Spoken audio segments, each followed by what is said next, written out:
guitarlings, this is Gray at Hub Guitar here today with another fingerstyle exercise for the plucking hand. So let's get right to it. Today's pattern is going to use the middle 4 strings, but the catch is we're not going to do a straight pluck from low to high.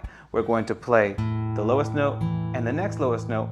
We're going to skip to the highest note and come back to the middle note with our middle finger. So that's thumb, index, ring, middle, thumb, index, ring, middle. So we're going to really focus on building fluency in that pattern on the middle 4 strings. We're going to start with an A minor 7 chord, which has an open 5th string, 2nd fret of the 4th string, open 3rd string, and 1st fret of the 2nd. And I've got my middle finger on the 2nd fret of the 4th string and my index finger on the 1st fret of the 2nd string.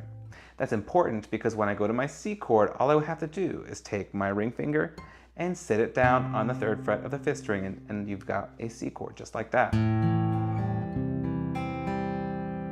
Okay, so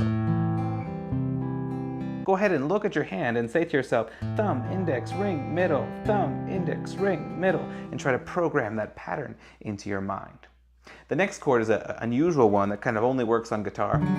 It's, I guess you could call it a D add 4. So it's a D major chord, but there's a 4th in there as well. It doesn't sound too bad when we finger pick it, but if we strum it, it's a little bit dense chord. Okay, so that's actually the same fingering as a C major chord, but I just slide everything up 2 frets, 5, 4, and 3. Same pattern, thumb, index, ring, middle.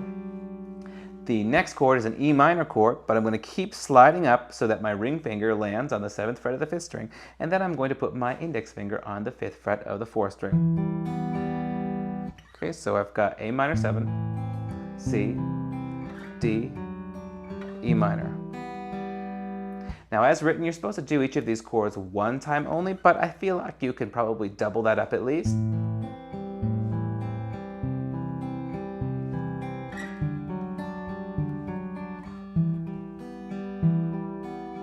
And then repeat. So these are meant to be nice meditative exercises to help you build your plucking hand ability. So try to make sure that you get the chords down quickly and focus on building plucking hand fluency with these exercises. That's it for today's exercise. If you enjoyed it, I hope you'll stay tuned because I have many more coming. Thanks for watching.